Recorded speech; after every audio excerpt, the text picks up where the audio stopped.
All right, hey y'all, it's your girl Aisha, otherwise known as Miss Champagne. Welcome to my channel. If you're new here, I live in West Central Florida. We are in Zone 10A.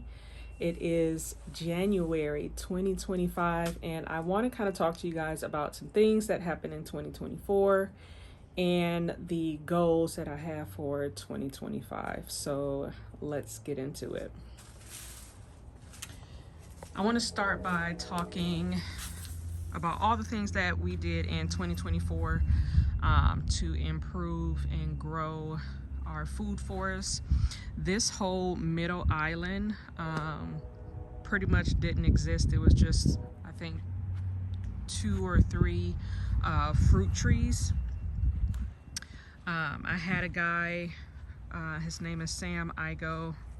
He does I can't remember the name of his channel, but he does food forest consultations. So he came and removed a lot of the grass over on this area, and I added a lot of support species. And what that means is things that serve multiple purposes. So for example, this pigeon pea here, not only does it provide food, it provides a source of food for my family, and the flowers provide food for the bees, butterflies, hornets, wasps, all the pollinators. And because it's in the legume family, it helps fix nitrogen in the soil by attracting a lot of bacteria that release nitrogen. So that's one example. And then we also added the cranberry hibiscus. I love it for the color, number one. Number two, it is edible. Majority, if not all, of your hibiscus plants are actually edible. So either the flower, the leaves, or the calyx that it produces. This, you actually dry the leaves and you can use them in teas, or you can eat them fresh on salads. They actually have a lemon flavor, like a very tart flavor. I also added lots of moringa. It is scattered throughout the food island. That is a nitrogen fixer as well. It actually does produce legumes. I'm not sure if those are edible, but they probably are. But the leaves you can eat fresh or either dry them into a powder. They're like a multivitamin, the best source of a multivitamin. I added more tropical greens, so we have like things like katuk, which is an edible green, the Lagos spinach. Not only does it have a beautiful pop of color, I absolutely love it. It's going to seed right now. We have the Okinawan spinach, which is also getting ready to go to seed. It has this beautiful purple tint on the underside of the leaves. We've got sweet potato vines serving as ground cover, and obviously that's edible. The leaves are edible and they produce the tubers that we usually eat. I do have other things kind of started in here from seed. These are just some ground cherries. We have more katuk. I added lots of Mexican sunflower. I pretty much use the leaves as a lot of green compost, and once these stalks dry, I shred those up and add those as a mulch. So they're great for chop and drop. We had a lot of marigolds in here in the beginning, lots of field peas and beans. Those we have since harvested. Some random radishes that are still in here. We added lots of cassava. Relocated a lot of fruit trees. This Julie mango was over on that side of the food island, but was not doing well. Not sure why, but we relocated it over here. And since then, it has started to put on some new growth finally. So hopefully it likes this spot, and it does well. Again, more pigeon peas. I want to say this is the brown variety. I got 3 varieties, a brown, a green, and a black. So it's like a brownish red. I want to say this variety. We picked up some leaves and twigs from a neighbor's yard to kind of add more as a living mulch to kind of mimic the forest floor, what it would naturally do. This area took yards and yards and yards of mulch. And yes, I am on chip drop, but we have not gotten a load yet, so this is mulch that we have to purchase. So anything I can get for free, including leaf litter out of someone's yard, I would absolutely add to the ground. We added more fruit trees. This one's a Barbados cherry. We added the Jamaican cherry. That stick over there is the longan. It lost all of its leaves once we transplanted it, but it's still alive. I relocated the star fruits. It's over here. It lost some of the fruit, but it is holding on to a little bit. It's tiny, so I don't expect it to do much. And then I added some native palms. This is the Kunti palm in this area. Trying to see that I miss anything. I think that was one of the main things we did for the Food Forest in 2024. We added some beds. We added sitting area over here, which I put my grapevines on. Relocated this tree. Don't know what it is, but it produces a pretty yellow flower. And then we developed this secondary, not really an island, but just a larger bed. Relocated the coconut cream mango over here.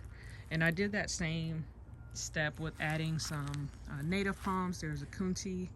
We bought some ornamental palms, the Bismarck. And then lots of pigeon peas to go along with the plums. I did have a Florida Prince that was over here. It gave us fruit this year. It's relocated over here so it can get more sun and water.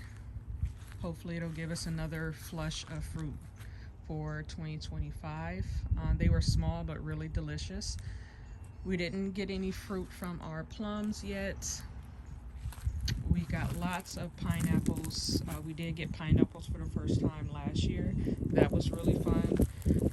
They were super delicious. And all of these pups that you see here were produced on the sides of the other pineapples. I added a butterfly pea trellis over here that I need to come and harvest a lot of those flowers. Did I add blueberry bushes? That one's definitely new. We added that one and a pink lemonade. We added a pink lemonade blueberry as well. I also added some native plants like firebush. Turns this beautiful red in the fall and winter, and then produces the long flowers that are full of nectar. So butterflies, bees, all of your pollinators love it. This is a dwarf variety. We added some of the blue porterweed. This is also medicinal as well as a ground cover. We added some salvias that are dying back for the moment, so I'll be cutting those back. And then I added Coreopsis over here, which is another Florida native. Just trying to build up my pollinator garden, along with the milkweed, and there's some Chapman's goldenrod back there that has died back.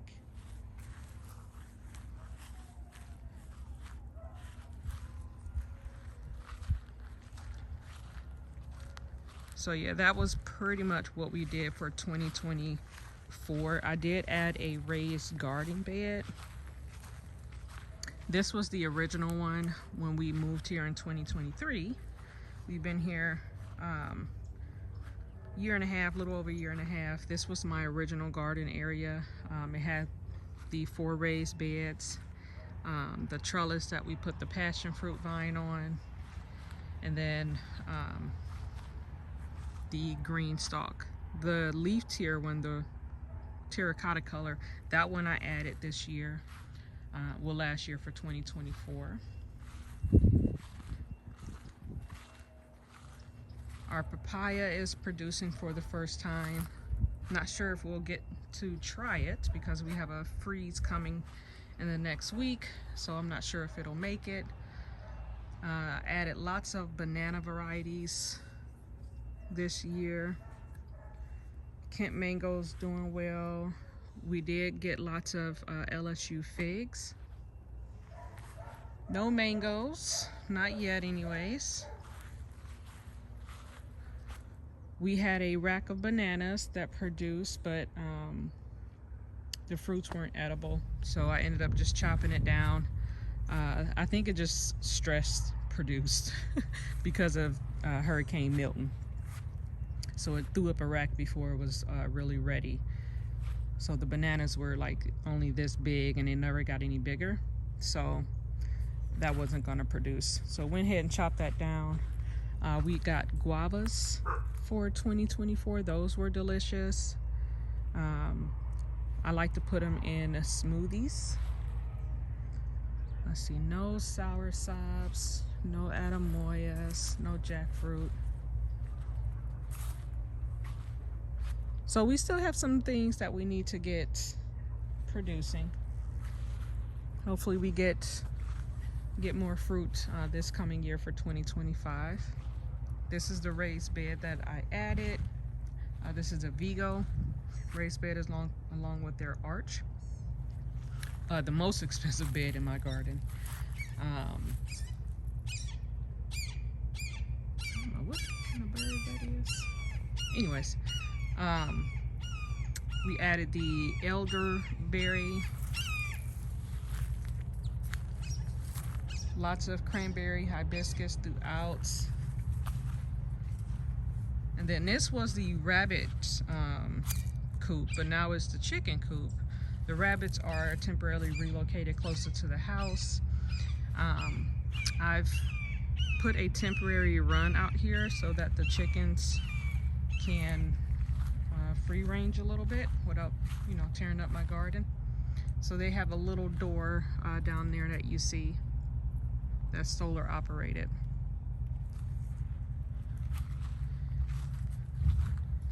And then we kind of vamped up the duck enclosure. That was the old chicken house. We moved it over here for the ducks. They have the kiddie pool pond. I'll eventually be doing something with a deeper pond that I bought. I'm just trying to figure out an easy way to actually clean it, because when that is full, it's impossible to lift. I added an avocado. That's my one and only. It's a Brogdon. Another banana that we added, that's, I want to say, the apple. And then some Napier grass, so more Florida native grass. And this is the Mexican sunflower leaves that I kind of strip off and place on top of plants. And then I lay the stems out to dry. So for 2025, if you watch my last video, then my main goal for 2025 is to save money. So one of the ways that I did that was to start using material that I already had, which included this cinder block bed. So these concrete blocks were part of a bar that was here when we first moved in. We have torn it down, and I am reusing a lot of the blocks here to add a raised bed. I am filling it with just scraps that we find around the yard as we are cutting back stuff that is dying, trimming back grasses, bushes. This was my sweet potato bed. but we'll see, because sweet potatoes are like weeds. Once you plant them somewhere, they're there forever. So we'll see if sweet potatoes still pop up in here. I wouldn't be surprised. But we raised it up. These are about two blocks high. And 1, 2, 3, 4, 5, 6, probably 6.5 blocks long. We added some drip irrigation. I have to modify this a little bit because this bed doesn't have enough pressure. So the water just kind of trickles out. And closer to that bed, the water comes out, you know, fast like it's supposed to.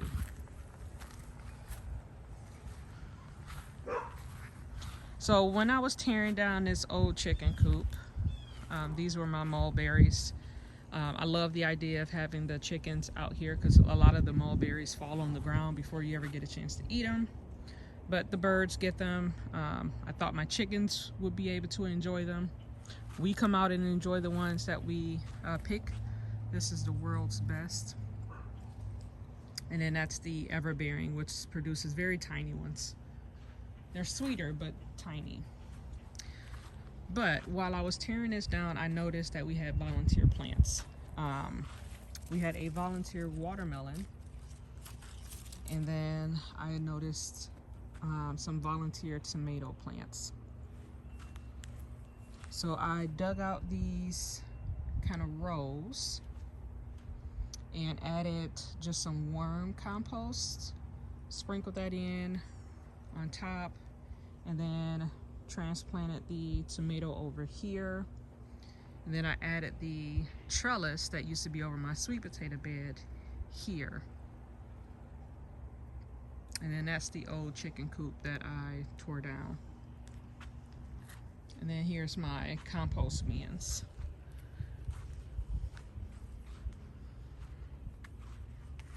So saving money by using what you have. If it's growing in ground, if your ground is workable, this sugar sand is pretty much the ground that I'm working with. But having the chickens in here for a year, allowing their manure, and then we did the deep litter method, which is you just keep adding layers and layers and layers of mulch and wood chips, and that breaks down and creates this organic matter. So when I see that plants want to grow in it, that lets me know that it must be ready. So let me mound it up. I'll continue to add compost on top, like a little top dressing. Undecided if I'll mulch the rows or not. I probably will, just to help keep down on some weeds. But the more I walk on the stand, the more compacted it becomes. So hopefully the weeds won't grow through it. And then I also have morning glories over here like crazy, so I'm sure they'll pop up somewhere. But yeah, so today I sprinkled some marigold seeds from one of the dried flower pods. That's another way I plan on saving money. As much as I would love to jump on the 2025 seed catalog purchases, I'm not going to do it this year. I have a whole container of seeds, some that are 2 years old that I still have yet to go through. So I'm going to use what I have, and I'm going to save my own seeds. So these marigolds, got to try to go in here without interrupting the bee party that's happening. These marigolds that are in here, these dried up pods, are the seeds. So these are the marigold seeds, if you can see them. So then I just take them and I scatter them wherever I want them to be.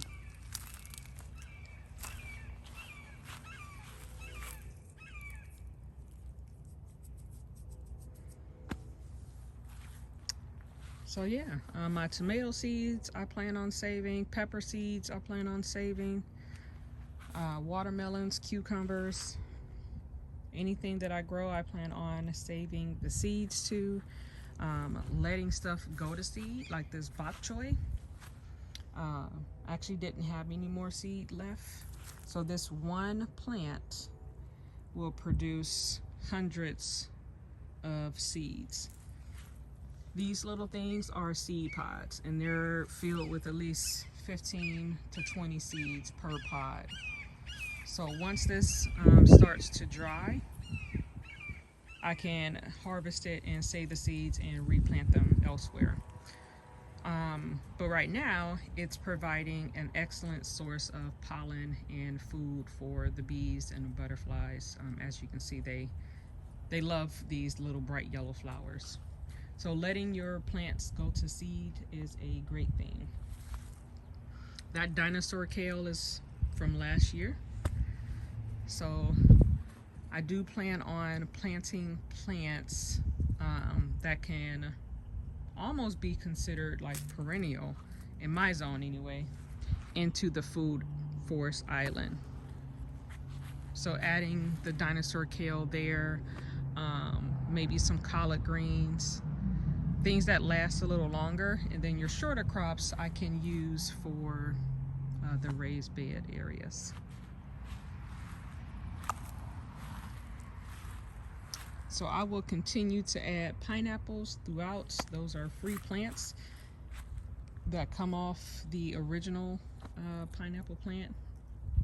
I'll show you an example. I have a pineapple plant that I've had for over 2 years. It was the first one to give us fruit last year. It started off in a pot, and then I put it in the ground once I moved here, but it produces pups. So it's already produced its main pineapple. This one that you see here was a pup that grew up from the center. And then as you can see, there's another pup right there. And then another pup right there. So I could dig those up and relocate it. I'll probably wait till it gets a little bit warmer and we're past our freeze. So after February, I'll start relocating some of the plants. Here's where the rabbits are housed for now. I am using their fertilizer, meaning their poop is a great source of fertilizer for your plants. You don't have to wait for it to age or anything. It's a cold manure, so you can put it right on your plants. So I pretty much been throwing it in the food forest island. Do I plan on buying more fruit trees? Probably, but only if they're on sale. I'm gonna try to grow a lot of things from seed or either buy the plants extremely young. These are some longan and lychee seedlings. This is Eugenia, which is a tropical cherry. And then I have a pineapple, where is it? Pineapple guava in here as well. And then this is longevity spinach, which is kind of like the Okinawan spinach. It has a purple stem, but the leaves are green on the underside. So I'll be planting that out.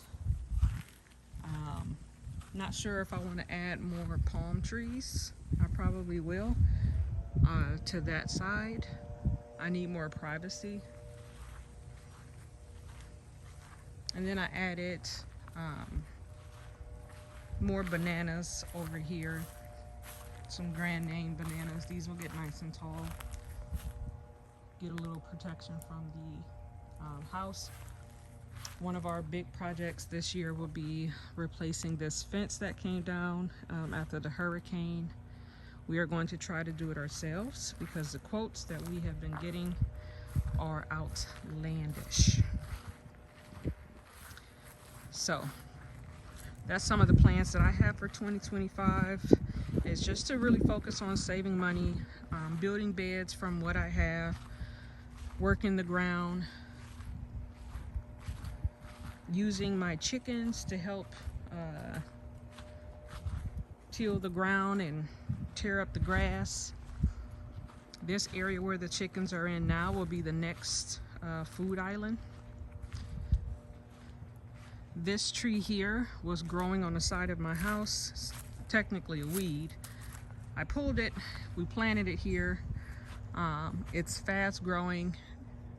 It's probably a little bit invasive, but because it produces seed pods that kind of just fly with the wind. But you can use it for chop and drop because it grows so fast. And I plan on using it for a temporary shade. And then letting my chickens kind of tear up and remove a lot of this grass, use their manure to help fertilize. So then I can add the support species and then eventually add more fruit trees in this area. And then I have my lychee that I've added here, and then my royal poinciana back there. So I probably won't add too many, but I do want to kind of go down the fence and add more fruit trees, and then add some more avocado trees from different seasons. So that way, all throughout the year, I can have access to mangoes and avocados since they grow so well in my area. But things like the lychee and longan, I'm not sure how well they're gonna grow. I mean, I have neighbors with big, beautiful trees, but we have the lychee mite to worry about, and then cold snaps can knock a tree back. And then my Adamoya and the soursop, you know, those are also tropical trees, so hopefully they do well. They seem like they bounce back. They lose all their leaves when it gets really, really cold. So far they haven't lost their leaves yet. The soursop, I will harvest a lot of the leaves and dry them when I notice it's starting to get cold, because they're going to turn brown and fall off anyway. So I might as well use those leaves for teas. It's medicinal. And then I have some other grasses in here that you can't see now, but in the first part of the fall, this is pink muley grass. They had like little pink ferns at the top. It was really pretty. So hopefully that kind of volunteers and spread throughout the food forest. And then I'll be continuing to add more mulch and more organic matter to continue to build up this soil. We probably have a good, I don't know, I want to say 2 inches, two inches, probably 4 inches or so.